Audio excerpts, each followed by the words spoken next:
Warning. This program contains strong language, auditory violence, and mental nudity. It is intended only for mature audiences. Listener discretion is advised.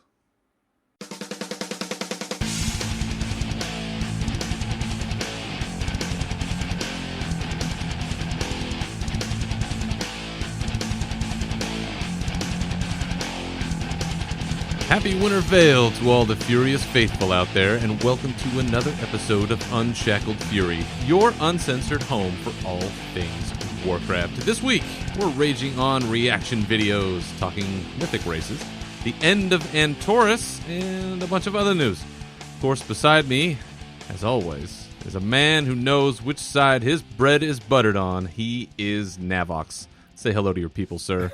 What's up, everybody? How about you, man? What's going on with you? Well, as you and I talked about a little bit before we started recording, I just got out of The Last Jedi. Now, I know this is a Warcraft show, but my head is still spinning, so you're going to have to bear with me if I veer off course here, because for those that have seen the movie, they know why I'm saying this. If you have not seen that movie, holy crap, is there a lot to absorb in a 2.5 hour period of time, and man, I probably should have waited longer. But here we are, and in celebration, as we've noticed, the guards in Stormwind apparently have lightsabers instead of swords. That's kind of neat. Yeah, they did this last time too with the first one that came out, The Force Awakens. They did? Yes. I feel like there's some kind of connection between Blizzard and Disney. If there's not, that there should be. Well, they're both in Anaheim. We have had that convention right across the street from this famous theme park of theirs. And yet there's no WoW right over there yet. Well, if we've been playing any Overwatch lately, I guess there's the Blizzard world. That's right. But be that as it may, what's new in your world these days? Not a whole lot. My raid group is still plowing through Heroic and Taurus, and we are now 3 bosses away from finishing. We got over the hump of doing the hump of killing the High Command finally. Oh, so that fight's a bitch. Yeah, once you get past that, we basically went in there and 3-shot Eonar or something like that. We did. Mm-hmm. So basically the 3 other bosses after the fact, we downed them, and we got up to the Coven, and there's a lightning thing on Heroic that you can't stand more than 2 yards, or if you stand closer than 2 yards during a lightning phase, you get killed. And that was my I was having that hurdle at 11 o'clock at night when we were pulling this boss, and so yeah. But other than that, I'm running around doing Winter Veil stuff, starting to do Winter Veil stuff, and I heard a couple of my friends working on doing they have enchants, and I want to run around and get the enchants they basically have. There's some sort of enchant that makes your weapons look like it has frost surrounding it, and I think when I looked on the Wowhead site, there's something that looks like fire as well. Illusion Winter's Grasp and Illusion Flames of Ragnaros. Ooh. Yes, so that's what I'm working on. So yeah. All right. Yeah, I have to get on this Winter Veil stuff. I know it's time, and we'll talk about that here in a minute. But first, we got 2 warriors here, so it's time to rage. All right, let's do it. All right.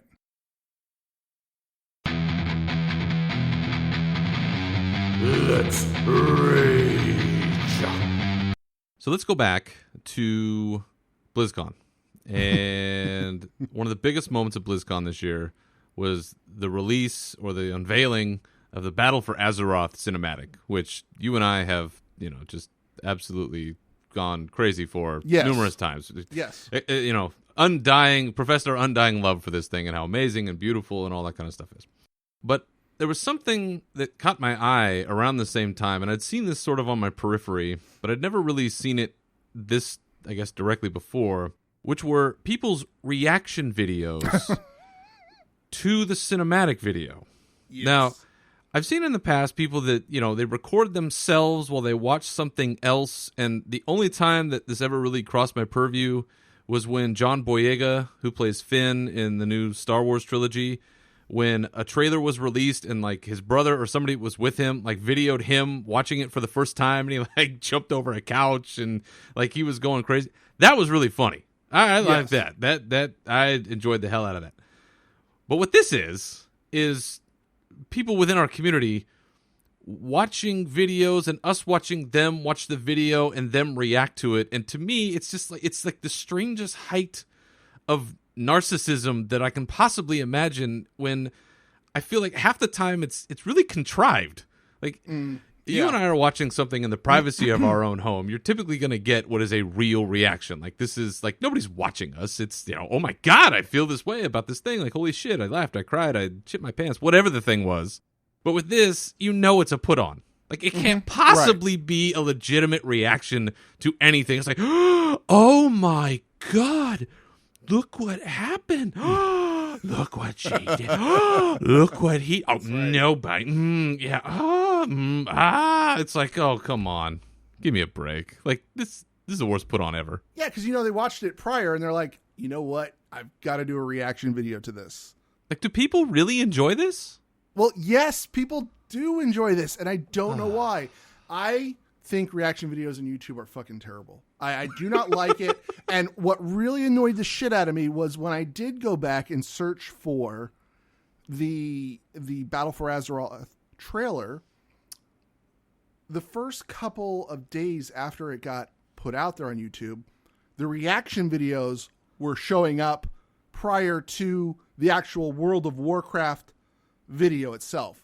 So yeah, that's what was driving me nuts. Like, you would see all the reaction videos, and then like third or fourth down the page, it was the actual one from World of Warcraft. It was the actual, trailer. Now it's changed so that when you do search for it, that's at the top of the list. So thank God. Well, that's good at least. Yeah. But maybe we're getting old. Maybe this is just, maybe we're too far gone down this road. Probably. Where now it's like, it's the Instagram community where, hey, look at this. I took a dump. I'm going to put it on Instagram. Look at this. I walked outside today. I'm going to put it on Instagram. Hey, look at this. I breathed. This is worthy of note, Yeah. And it's the self-focus, I guess, of like, oh, here's my reaction to this thing. Like, thumbs up. When you watched it, were you sitting there actually just saying out loud, what? No way. No. Dude.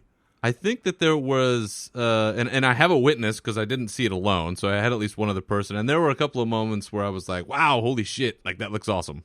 Well, okay, so you're with somebody, or the people at BlizzCon who were there in person witnessing it for the first time in a crowd of people. I can understand the energy. I can understand the excitement. Oh, yeah. But alone in a hotel or your kitchen?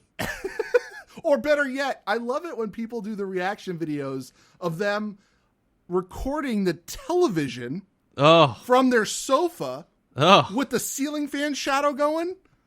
That's quality stuff right there, guys. And that's got 100,000 more hits than you and I will ever get. That's right. I mean, can you imagine if everybody who made these reaction videos reacted to everything new they see in life the way they do in these reaction videos? I'm just going to go through the grocery store now, and every time, like, mac and cheese goes on sale, holy shit, you guys, look at this. It's on sale, 99 cents for 2 boxes. Oh, God. I don't know. I need to move on from this world. Now, I was intrigued by the reaction video topic that we were talking about, so I did some research on this. So, believe it or not, there is some hokey science to this. Okay. What? Yes. There is science behind this? There may be science behind this. All right, Dr. Nav, lay it on me. All right. So, some scientists believe that a controversial new type of neuron called a mirror neuron may provide an answer to why some folks enjoy reaction videos. So, mirror neurons are a type of brain cell that respond equally when we perform an action and when we witness someone else perform the same action. So these researchers found that individual neurons in the brains of monkeys fired both when a monkey grabbed an object and also when the monkey watched a human grab the same object. So if this neuron exists, because it is controversial, it could be the reason why some folks enjoy watching other people do things. Like people watch trailers and video games and giving us their forced reaction. Yeah, they used to have booths like that where they had to raise a curtain and the guy would pay a certain amount of money to see something happen on the other side. Okay, so I guess that is true. at the end of the day, what you can do with these reaction videos, you can actually put yourself in the situation of going to pay for a movie, and then instead of, watching the movie, turn around and watch the audience instead through the whole thing. See if you enjoy that. Maybe that's what I should have done. Instead of watching The Last Jedi, I should have just watched everybody else watch the movie. There you go. Could have informed all of my decisions. Oh my God. All right. Well, we've laid it down on this one, and you've slapped us in the face with some knowledge. So I guess that's probably a good time for us. It may or may not be true. Who knows? Yeah, check your sources, folks. Don't. This is a free podcast. I after all, heard this on a free podcast. This is canon. This is how it's a Warcraft podcast talking about neurological science. So take it for what it's worth, people. All right. Well, we do have a couple of things going on in the world of Warcraft and news and this and that. So why don't we move on and talk about some mythic race hijinks.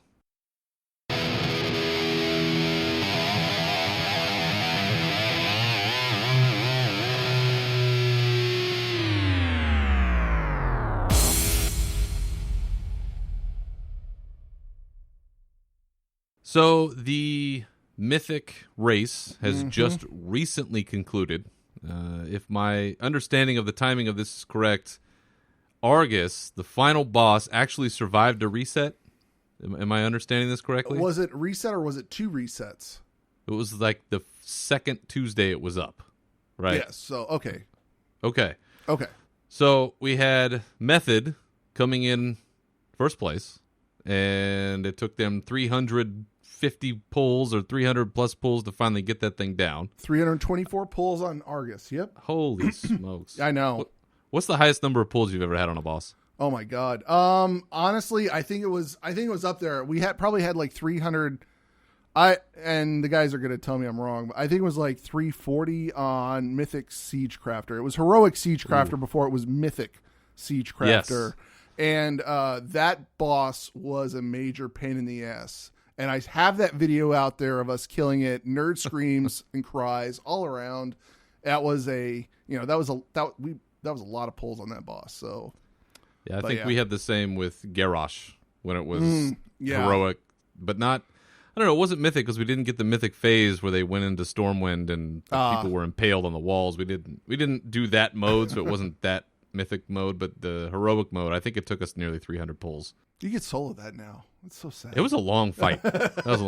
Anyway, I digress. So we've had this mythic race going on. Argus clearly was a worthy foe because anything that lasts that long, and if you look, there's actually a website out there, a couple websites that have tracked, how long statistically it's taken various bosses to die over the years, and anything that lasts longer than a few days really seems like the devs have done their job because everything else just seems to go down pretty quick.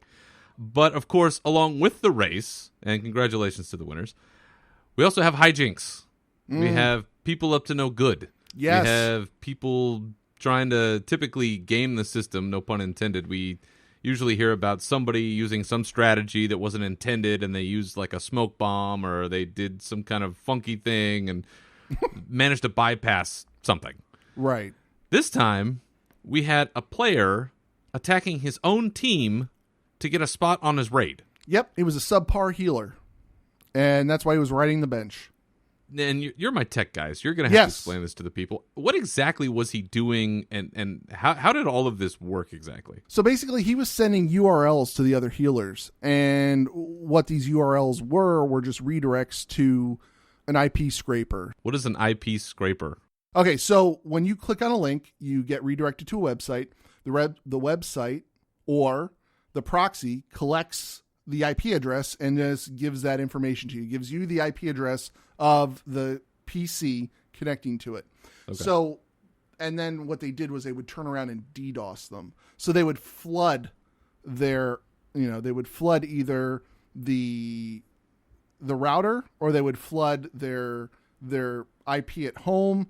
They would do something so that their computer would respond so much that it couldn't respond to regular requests coming from the world server, things like that. So that's what this individual did. And then when the healers would log off, or they would log out, this person would magically appear and be like, "Hey, I could fill the spot. I'm here."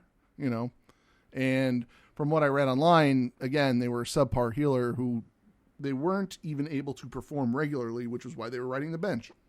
And it sounds like this had been a tactic that this person had used for quite some time. Yeah, I'm surprised because, I don't know, because these guys, I imagine, raid all the time, so I'm surprised they didn't pick up on this a little bit sooner, too. I lose internet connectivity once I go through the roof and I'm on the phone with somebody. So I don't know. There's some patient healers on that team because I imagine they were pulling their hair out going, what the hell's wrong with my PC and stuff? And, it just turned out to be some asshole DDoSing them. So would you ever be willing personally to take it to the mythic level? Would you be able to go to that, to this level of dedication where it's like day in, day out, multiple alts, farming, like no sleep, just doing booger sugar to hit the pulls? Actually, at this point in my life, no. 20 years ago, I did do this, but I did it in EverQuest. Ooh. So, and then when I first started playing WoW and we were doing Molten Core and BWL, it was only 3 or 4 days a week, but we didn't go near. These guys play 24/7. I think they raid and they sleep in shifts where they're just constantly pulling the boss, even when people are, logging. They're like, "Hey, I got to go to bed. I'm tired." I imagine some of these people don't even go to sleep. They probably just stay up straight till they pass out, and they're like, we can't keep going on. But this point in my life, I cannot do that mythic rating like that on that level. But in the past, I did. In the past 7 days a week, I did that. So, I think the most I ever did was 4 days a week. This was back before Mythics, when having a 25-man team actually meant something. Yeah. And we used to do 4 days a week, doing 25-man like ICC. That was about the height. I've said this many times in the past, but that's about the height that I ever got to. And even then, you get a sense of how much time and dedication it takes, because you're missing all those nights and eventually days and weeks and months out of your life that you're dedicating to these, very specific functions with this team. And you realize it's like, I haven't gone outside in a while. I haven't seen these people in a while. I haven't talked to these people. I haven't showered or shaved or eaten or, taken care of myself in any meaningful way. It seems, and granted, now these guys nowadays, they get sponsorships, it seems. There's, ways of monetizing this, back when I don't really recall any of that. But man, that is really a whole nother level. I would actually like to see something kind of crazy. I would love to see the achievement for Mythic First be handed out to a group that could raid the instance without any add-ons whatsoever. How about that? Ooh. How about you do the raid as Blizzard? Like, what if you had the achievement so that if you had any add-ons enabled, that it wouldn't give you the achievement, and then make them raid off of what, just the boss queues, things like that. So you'd have to pay attention to like whatever's happening in the chat bar instead of having a weak aura pop up and go, "Hey, get out of the way of this shit," things like that.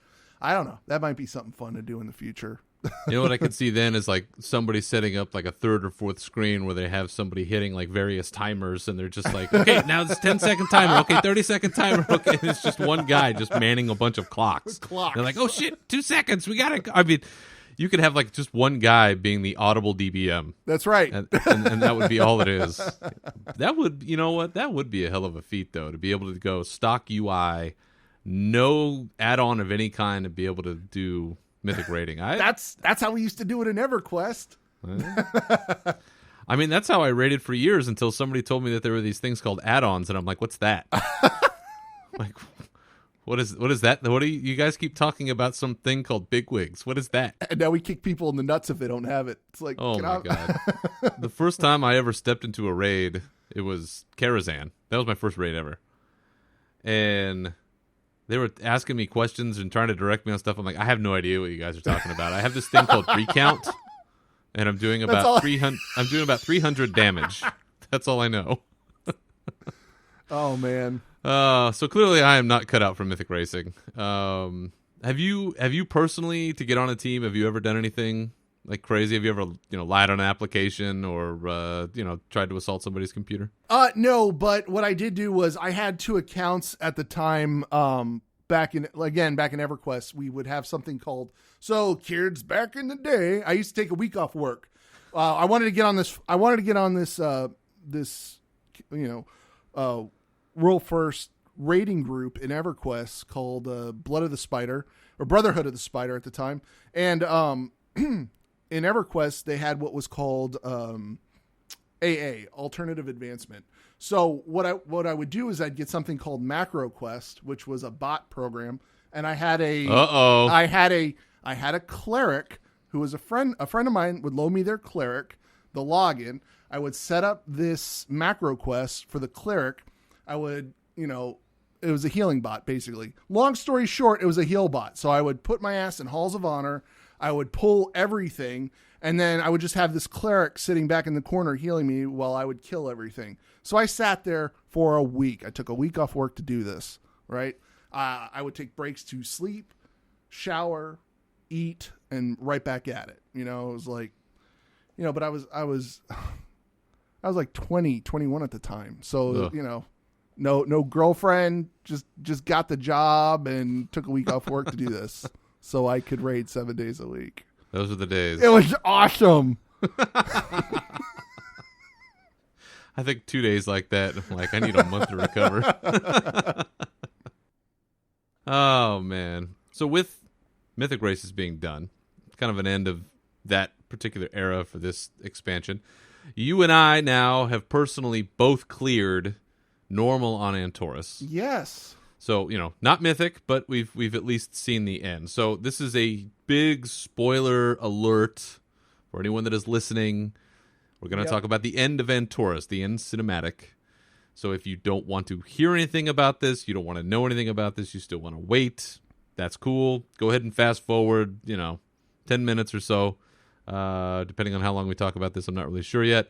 Or just skip to, some other episode of some other show. But we're going to talk about it now, so fair warning. Okay. So we get to Antorus. We defeat Argus. And then all hell breaks loose. Yep. We see that it looks like Sargeras himself is like humping the planet. And the Pantheon finally wakes out of their stupor, and they're able to use all their juice to pull him off the planet and do what with him, I can't quite tell. Then Illidan is not coming back, but we don't know like where he's going. Apparently he wants to start fighting Sargeras into eternity, but they don't really say what it is. We escape with Velen, who seems finally very satisfied and relieved about the state of existence. Yeah. And, 20,000 years worth of angst just came out in one giant sigh. Yeah.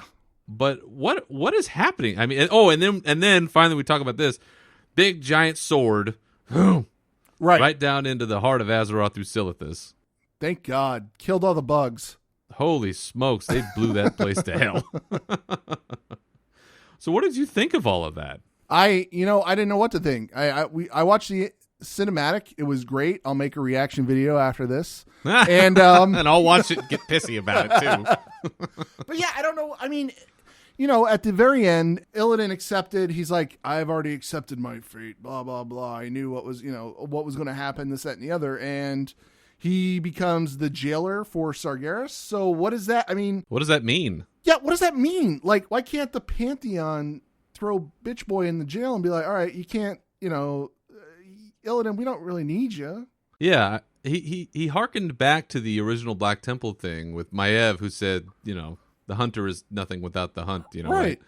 And he brought that line back, but it doesn't seem like, okay, I got it, like that's your hang up, but it didn't really seem like it was necessary. No, it wasn't necessary. It was like I think they were able to handle this, unless it was just like, hey guys, I'm just going to, you got it from now. I'm going to go look for other trouble to get into, and I'll pull you guys back in later on. What were they even doing to Sargeras? Could you tell? No. It was like in a light thing. That's exactly it. It was J.J. Abrams' lens flare, and it was like, okay, that's great. So what happens? Yeah, so now they're a star in the sky. So you look up in the sky, and there you go. So and the Pantheon is back, which is also kind of interesting because really for the entire existence of World of Warcraft, they really haven't been around. They've been little pieces of themselves or spirits or whatever the hell they were. Mm-hmm. And now they're composed again. So that's kind of interesting going forward with potentially, I guess, the Void Lords or whatever old god is coming. That end boss fight's really weird now that I sit down and think about it, because they're sitting there and they're all just passed out, kind of like, oh, we're tired, guys. We used all our energy to get Argus in. You guys can handle it. You guys now. can handle this. And then they're all juiced after we defeat him. It's like somebody opened up a whole bunch of meth like right in the middle, and they're like, woo, we're psyched now. We're ready to go.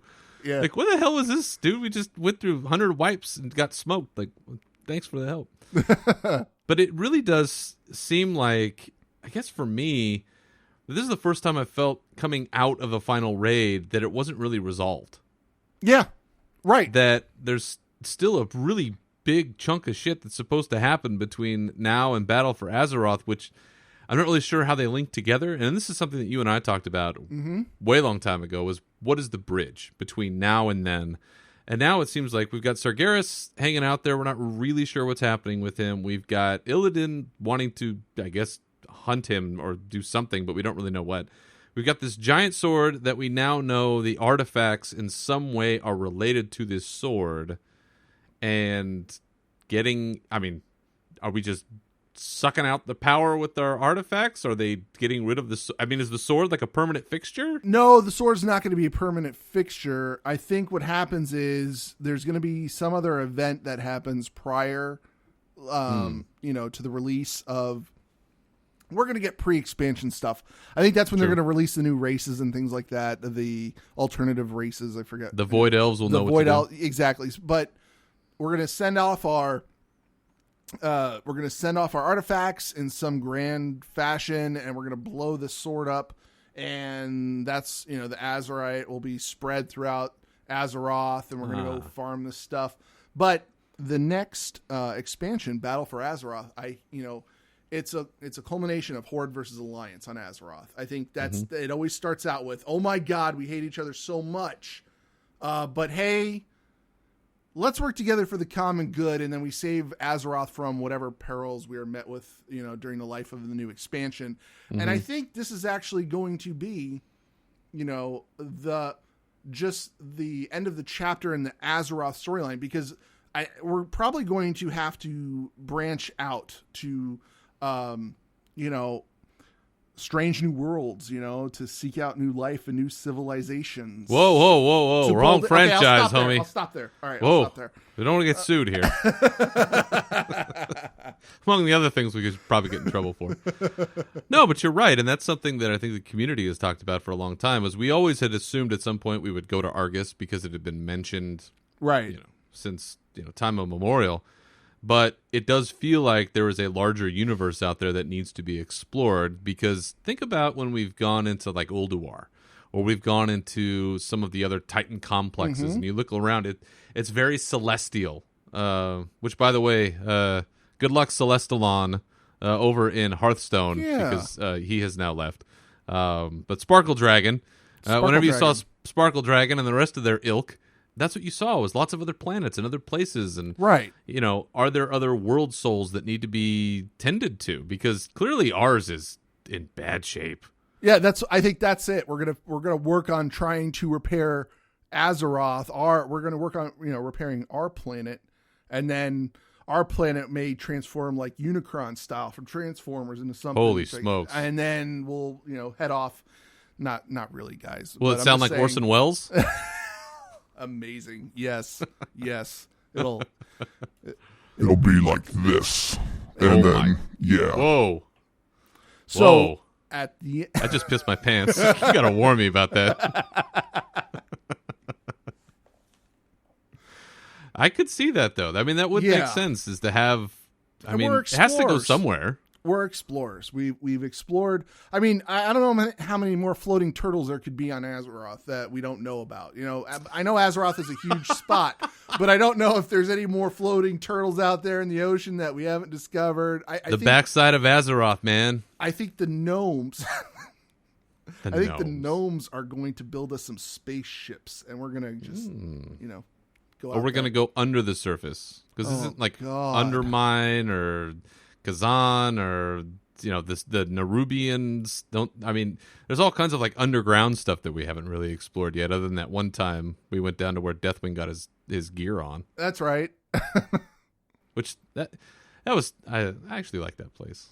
I don't know. Anyway, end of Venturus. Lots of questions left over. That also then leads us into more information coming out about 735. Yes. So we talked about the allied races. More about that seems to be coming out nearly every day. Selection screens, tattoo customization. I know we're seeing a whole bunch of that stuff come out. What other kind of information do you see that's worth noting?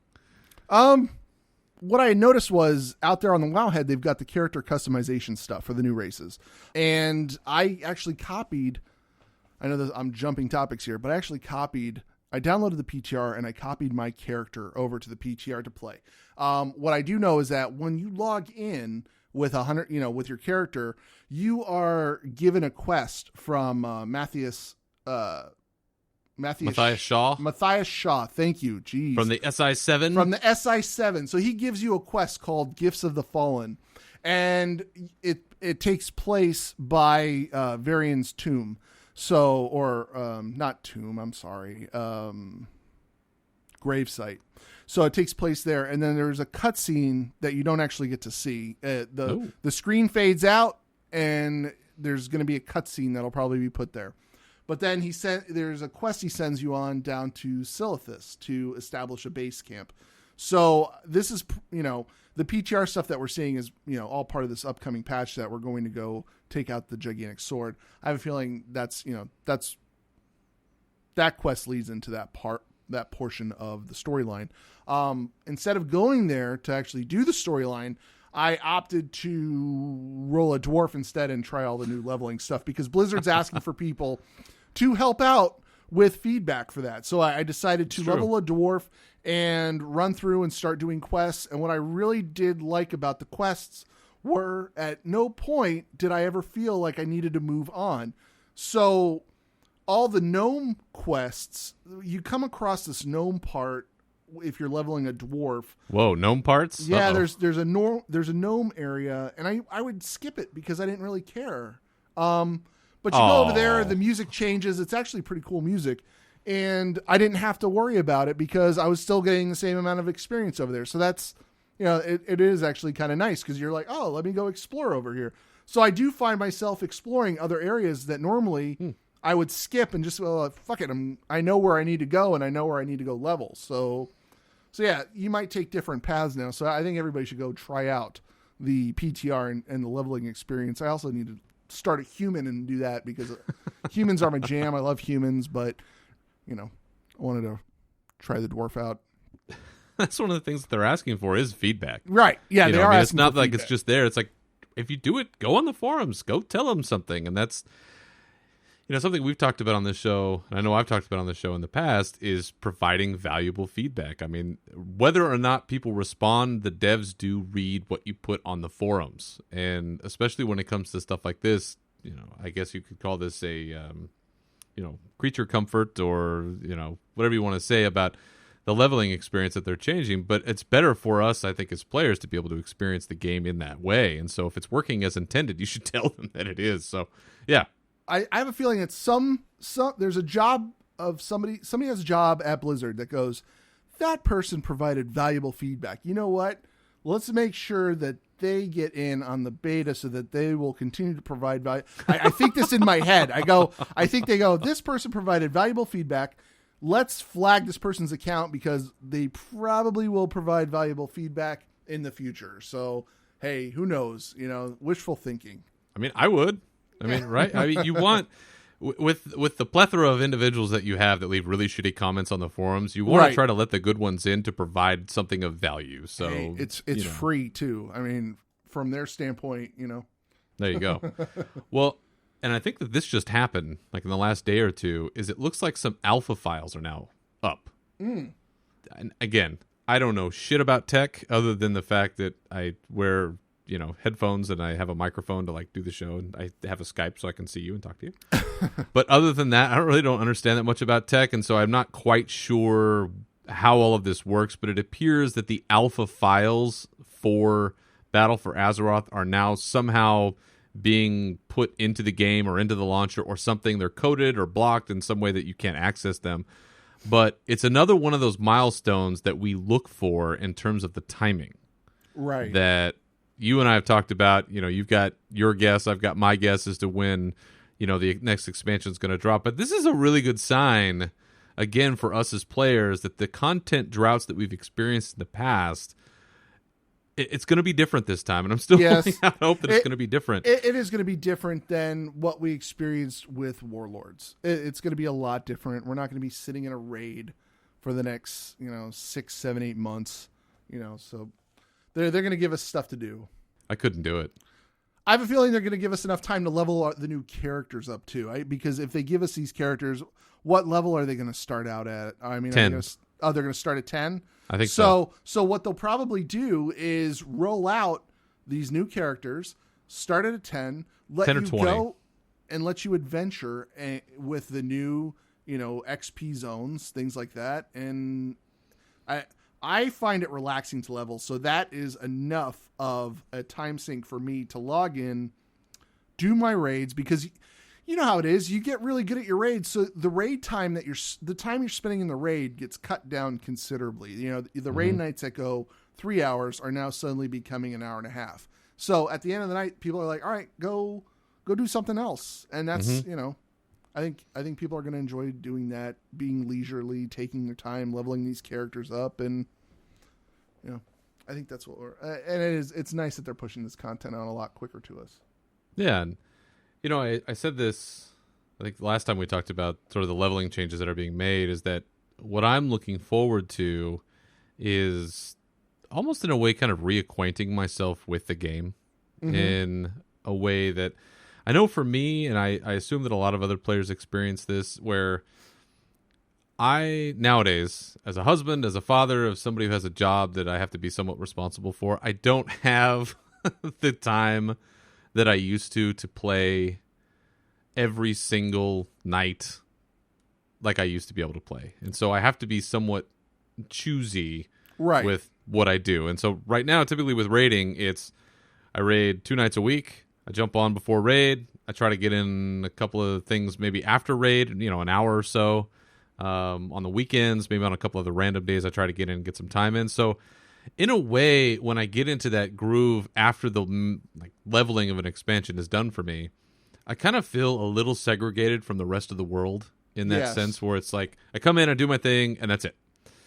And where I'm finding nowadays, I've started a character with my son.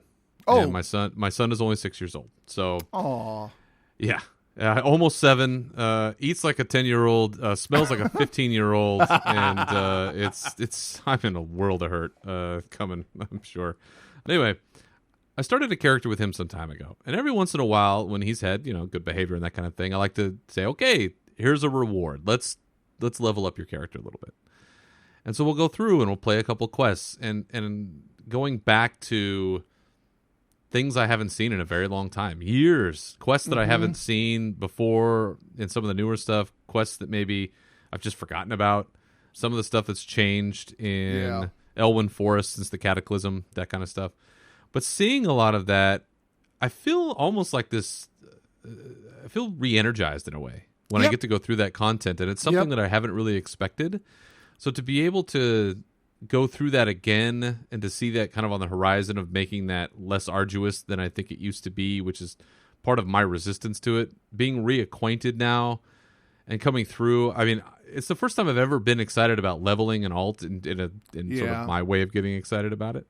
But one of the reasons why I bring this up is that you and I talked about a week or so ago that Polygon, which listeners out there, if you have not gone to Polygon, if that's not a regular bookmarked website for you to check on a daily basis, I highly recommend it just from my perspective, because I think it has a lot of good in-depth articles about the gaming industry, about various games and companies and experiences. And they have a great relationship with Blizzard, I'll say that, and they get some amazing long reads through them, which is phenomenal. But the point that I'm making here is that they recently released a series of articles where they ranked the top 500 games of all time. And of all the games, of all 500 games that they ranked, our beloved World of Warcraft came in at number 7. Yep. Which, after 13 years, after 7 expansions, it is amazing to me that it still ranks that high. Now, maybe this is, me supposing a little too much about how they feel about the current state of the game, even though I think they like it. One of the things that I've thought about with this game is, what is it that draws me to it so much? Like, why this game? Why not, the a million other games that we can play out there? Why is it this one that I've fallen so much in love with? And as I go through, to bring this back, as I go through like these leveling experiences, and I remember like what it was about the game, the very first time I logged in and I was killing spiders in Elwyn Forest, and I went back to work and I told my buddy, and I'm like, dude, you got to come on, and I'm on this server, and you got to make a human warrior. And then, it's that, I don't know. There's this intangible thing that Warcraft has always had. And it's nice to see that after all these years, other people still recognize that. Yeah. Yeah, and that's what I fell into when I was leveling that dwarf. I didn't realize it, and then I thought about it. So I went back and played Witcher 3, and I mentioned it before that I've been playing a lot of Witcher 3, and what I liked about the game was the single-player experience and the fact that it was so, the immersion of the game, the music and everything, it drew me in, and I love all fantasy aspects of the game, but taking that back to WoW, with the leveling experience that I was, leveling this dwarf on the PTR, I've got my main character. I've had my main character now, forever. Navox is going to be my main character. He's where he is. He's in a good situation. I have alts that I'm possibly never going to, do everything I need to do with my alts, but I will do the most with Navox. In the end, that's my end guy to go play. What I found, though, was I was able to level this dwarf and play this dwarf and go through and actually stop, read the quests, and go on. And I got I know it's an MMO, but I got the single-player experience because you don't really need to group. You're doing dungeons, yes, you can group up with people to do that. But at the end, if you want some alone time playing your game, level a character up, especially in the new environment when they put it out. I think people are going to really enjoy that. Take a different road, take a different path. I think you're really going to enjoy it. I used to buy every single new game that came out. I would buy every single new game that came out for Xbox. I would buy every single new game that came out, for the PlayStation, stuff like that. And I think I just reached a point where I like the familiarity of Warcraft. I know all of my friends are on Warcraft. I don't like you. My time's very, very limited, and WoW's always been like this fallback, warm blanket when you need something. You're just, hey, I want to play some Warcraft. Make some coffee, wake up in the morning, play some Warcraft, and just relax. I don't know. It's just it's a comfort. It's just one of those things, But I think a lot of people still enjoy playing it. There's never been, and I don't think there ever will be. And I don't even have to knock on wood. There will never be another MMO. Everybody's saying, "Oh, WoW killer." You're not going to have one. There's never going to be a WoW killer. There's, unless Blizzard comes out and goes, "Hey guys, we've made another world for you guys, and you can transfer your tunes over," things like that. I'm a Blizzard fanboy at heart. Anything they put out, I'm going to jump into at this point. Oh, yeah. It would take something rather drastic. I think it would at take this something. point. Yeah. Either they go bankrupt, or and it'll never happen. Which, I don't know how that would happen. I mean, it'd have to be some real bad deals. Yeah. They'd have to go bankrupt. I mean, they'd have to create some alternate version of the game. It was like just an updated version of the original game to get people off the original. There was a concept that I'd read about one time that somebody had brought up about how in life there's work, there's home, and then there's typically some third place, whether it was a bar, whether it was a coffee shop.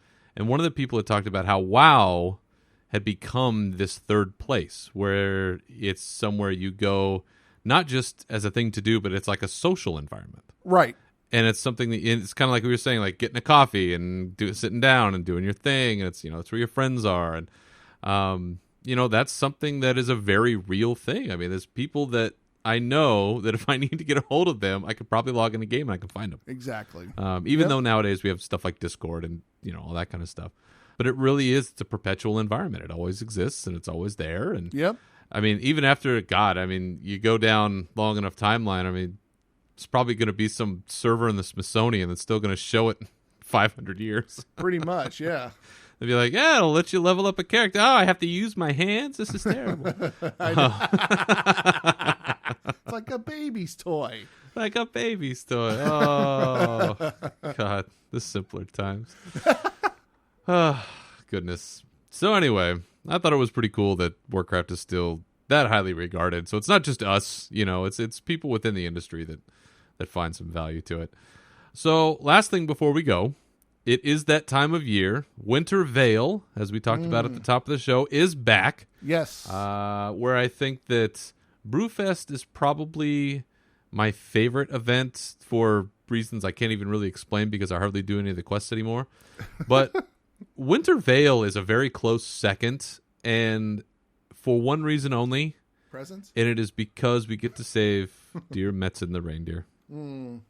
And that quest and saving that poor little reindeer, the meaning of that to me personally has only increased over the years now that my personal Lord and Savior has retired, which, by the way, and I don't typically do plugs for other shows on this show, but I did see, and maybe you can confirm for me, I did see that Scott Johnson will be having Chris Metzen on in January. What? Okay, so then.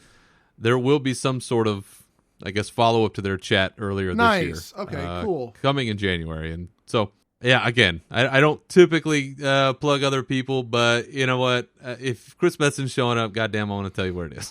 Yeah, there you go. Exactly.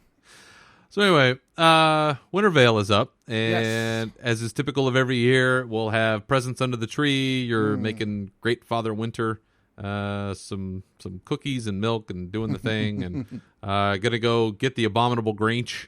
But we also have some new stuff this year. Yeah, because there's always some new toys. Looks like there's a weapon set involved. Now, I don't know exactly what exactly that's gonna do. There's also a Jedin tournament, which sounds a lot like Jedi. I'm assuming that's going to be some sort of seasonal thing. There's also giant snow globes you can step in, and there's some some other random stuff you can get. There's a lot going on, and it's certainly more than we can detail here. You got to go on Wowhead to really check it out. But when this time of year rolls around, when this event pops up, are there particular things that you like to do, or is this just like a bullshit one, or what do you think of this event? No, this event's great, and I always try to make it a point. Okay, so there's 2 points. There's two parts of the year that I enjoy the changeover with. Winter Veil is one of them. The other one is Hollow's End. And what I have a thing that I do. I always go to Stormwind right there in the trade district. I sit there by the quest board, and I stare at the armory. There's a weapon shop that I don't know why I do this, but every year I've done this, where I just sit there and I watch. It's magical because before they would shut the servers down, they'd bring the servers back up and Winter's Veil will be there. Now It's just magic where you're just standing there and all of a sudden the lights just appear and you're like, oh my God, it's really, really cool. That's pretty cool. Yeah. So I like to watch that happen. Yeah. So there's that. But this year, what I usually run around and collect all of the Santa's Little Helper, and also the hats and things like that from the bosses of the dungeons. Oh, that's right. They put the Christmas hats on some of the dungeon bosses. That's right. They put Christmas hats on the dungeon bosses. So you can get a green one and a red one. And this year you could also get the Illusion Winter's Grasp and the Illusion Flames of Ragnaros, which are really cool looking. You know, they make your weapon look like the Lich King's weapon, or I'm sorry, the enchantment. Not the sword. The Ragnaros enchant is very, very cool too. It looks like you could put flames on your sword and whatnot. But yeah, that's it for me. I mean, I'll run around and do the quests. I don't think I've ever sat down and actually done any of the holiday events. So maybe this year I'll go out and do that. Maybe I'll do that this year because what else am I going to do? Farm AP for my other two, talent trees, I guess, But no, you made 75, right? You're good. 76. I'm 76 right now. Jesus. Yes, I had to stop. I figure You've got to be stopped. I'll stop at 76 because year I was born, Soldier 76. I'll stop at 76. Okay, good number. Because there'll be more. And I'll also, now it's time to get my prot warrior up to 75 and my arms stuff up to 75. One day I'll make 70. Now, when thinking about Wintervale, just lastly before we go, is there anything about it that you would like to add or change? Because I know for me, the one thing that I've hoped for every year that they would do is a giant PvP snowball fight. That's a good idea.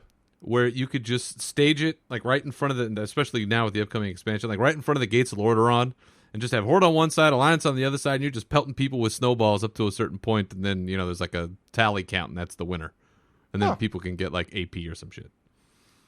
It might be neat to do that, or even like how they do the Dark Moon Fair, have like the North do something similar to like the North Pole, where you can go through a portal and suddenly you're in the North Pole, and maybe that could be the PvP area where you have snowball fight and stuff like that. I don't know, something like that, or it maybe change. I mean, it's been tradition to go to Ironforge for everything for Great Father Winter. Maybe change it up, do it in different zones. I don't know. There's always something new on the horizon. Yeah. All right, man. Well, I think we've done enough damage for this episode. Other than this fine program, where can the good people find you on the internet, sir? You guys can follow me out on Twitter. I am still NAV_OX. I haven't changed that up yet. And I'm also streaming on Twitch. Same thing. I'm streaming. I'm not.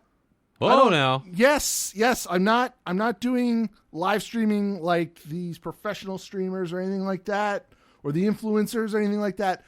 So what I do is I record myself play from a Fury Warrior POV so that I can go back and go, oh, that's what fucking killed me, or something like that. So I don't usually put my floating face up there whenever I do raids, because I just want to be able to go back and say, I don't think I was 2 yards away, and everybody in the raid's like, yep, you were definitely, less than 2 yards away. That's what killed you. And then I go back and watch it. I'm like, fuck, I was less than 2 yards away. That's how I died.